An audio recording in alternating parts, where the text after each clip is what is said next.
MARARABA is a district in Karu local government area of Nasarawa State, north-central Nigeria. It is a town among the towns that make up the Karu urban area, a conurbation of towns stretching to Nigeria's federal capital territory. Its neighboring towns include Ado Nyanya, New Nyanya, and Masaka.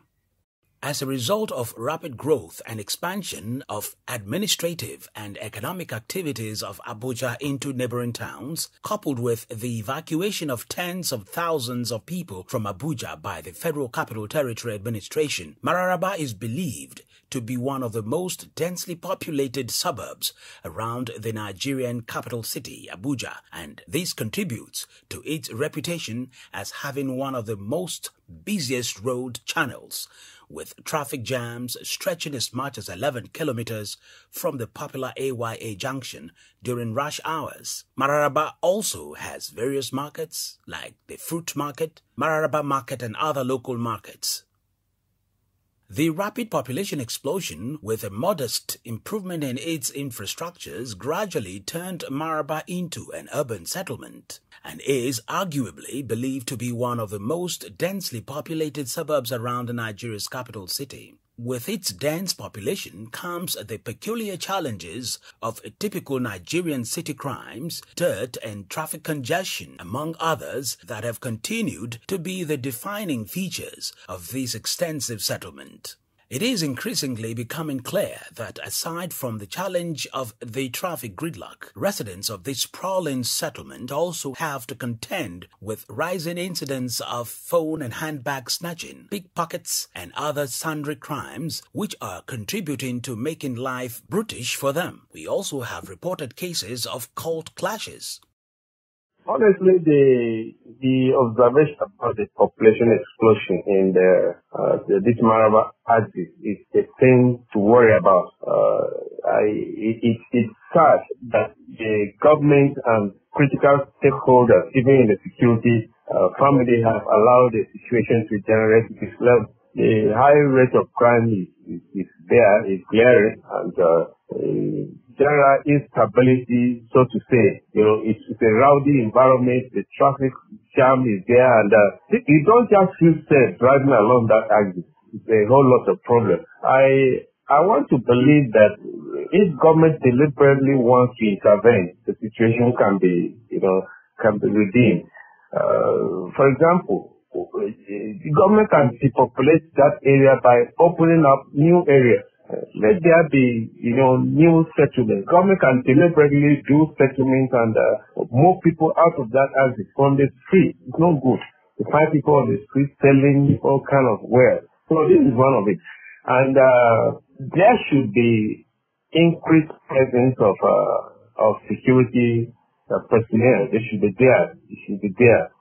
Both core security officers and other regulatory agencies that will be there to control movement, to control traffic, to allow access to other areas. So all this should be there. Honestly, I think essentially this is what is needed. Let the place be open more access to relocate from strategic businesses that are there on the way, attracting all these criminals. The settlement is characterized by indiscriminate waste disposal, consequent upon which heaps of refuse are a common sight in most areas. Also, the community is facing serious health hazards and could potentially lead to outbreak of diseases. The indiscriminate waste disposal and dumping of refuse on waterways have constituted eyesores and contributed also to the menace of erosion. The population is crazy. Every morning waking up from sleep, trying to go to town has been crazy, and the natural environment at times, as you can see, the drainage system is too bad. Water system still having a problem with that, and the challenge has been so massive like that. The population is so massive, and the rate at which the illiterates are around the area and perpetrating evil and stealing. And at times, if you are working in MARARABA here, you have to be very careful with your phone. You can't even make calls safely. You are not safe again. You need to be very, very careful where you enter at night and where you enter even in the daytime. The health challenge has been also massive because of the mosquito from the poor drainage system. Mosquito, malaria, typhoid, the water system is bad at times. So I thank God for few hospitals around here that at least one have to you are sharing your money with the health system. You have to go there every day, check here, check there.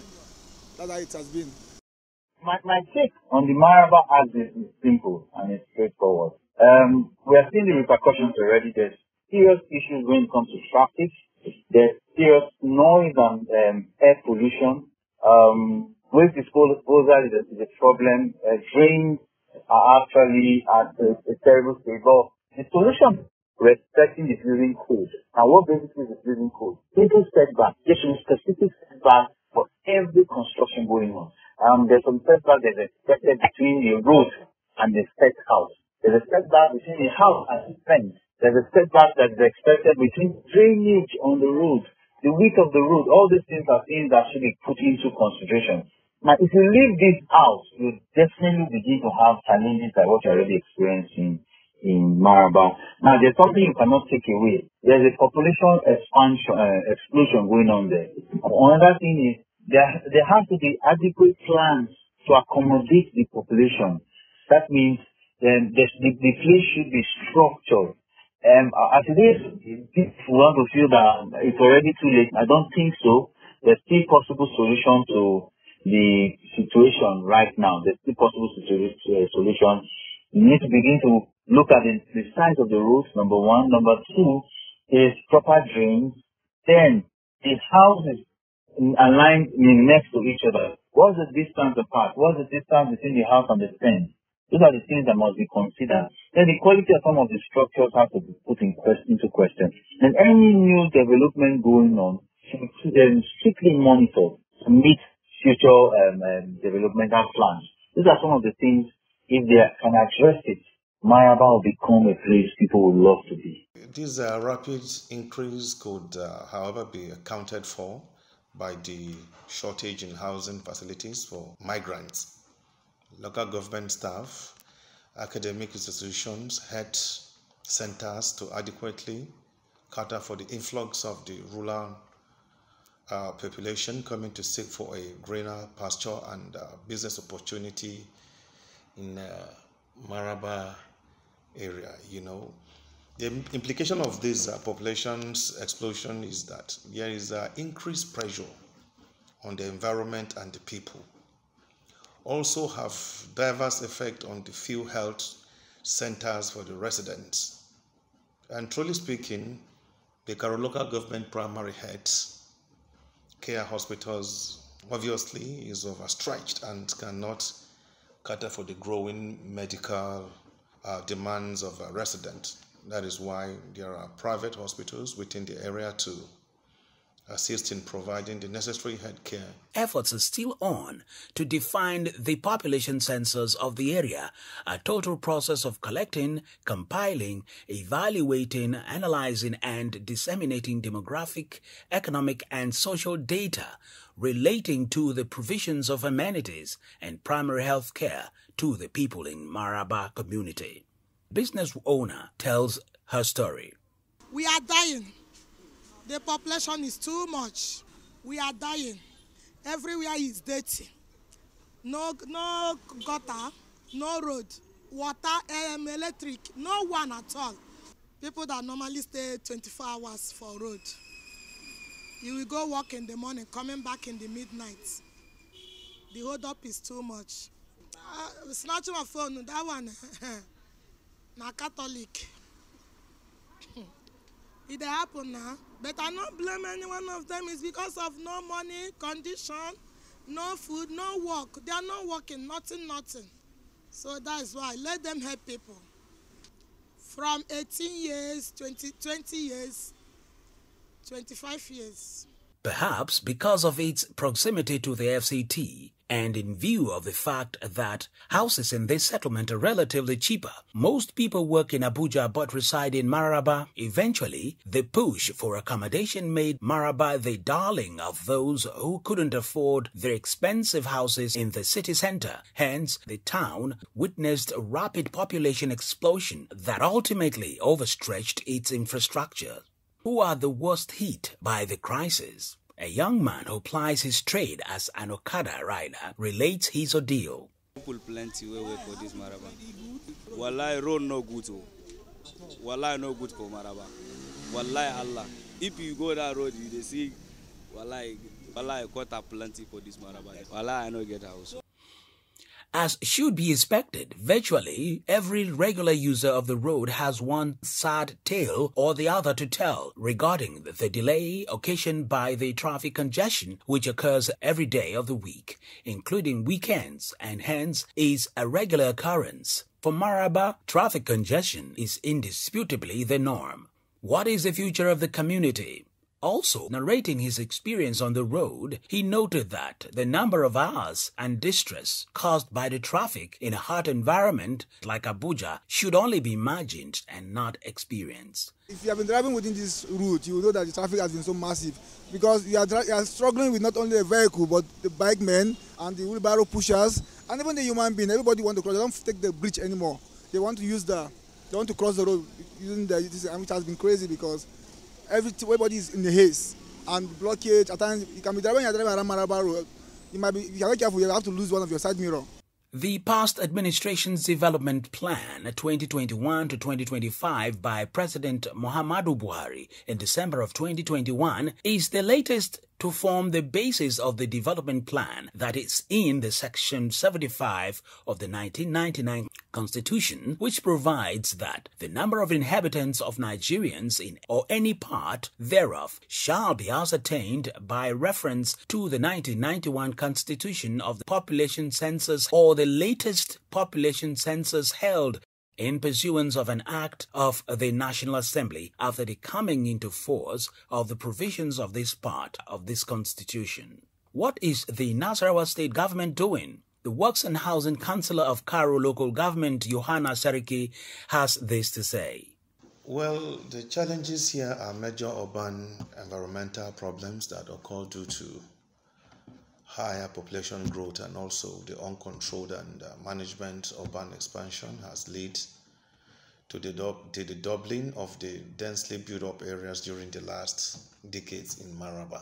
The power to manage explosions resides with local government authorities that are saddled with responsibility of urban development control with stakeholders like Ministry of Land and Survey, Ministry of Environment, State Development Boards in Urban Land and Use Management to ensure strict adherence to urban land use.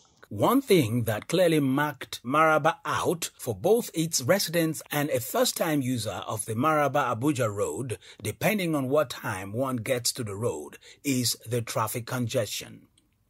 Disturbed by the menace and the fact that it has consistently made residents spend considerable man-hour on transit, a cross-section of residents have reportedly appealed to the Nasarawa State government to provide an alternative route for commuters passing through the settlement to Abuja.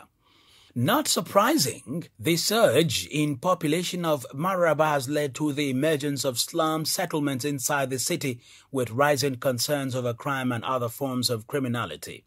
Overall, the expectation will be for a population census that takes into account individual enumeration, universality, simultaneity, and stability to accurately and reliably determine the economic, health, financial, citizenship, mobility, literacy, and social figures that trend. But all hope is not lost as we are expected more urban expansion resulting from continuous dividends of democracy for a new administration which will result in increased administrative and commercial activities in the extent of the areas.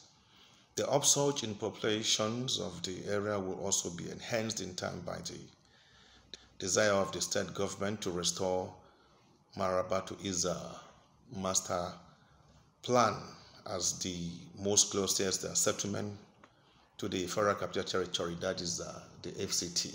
These can subsequently be deployed towards revenue generation goals, unemployment reduction, infrastructural provision and partnerships, social and income inequality reduction, medical facilities provision, and the fine-tuning of fiscal and monetary policies for all and sundry. The Nasarawa state government should thus adhere to a key component of the population and sustainable development goals, conduct a credible population housing census by the third quarter of 2023 and subsequently once every 10 years as stated by the plan, to help curtail the excesses of the population explosion of Mararaba community.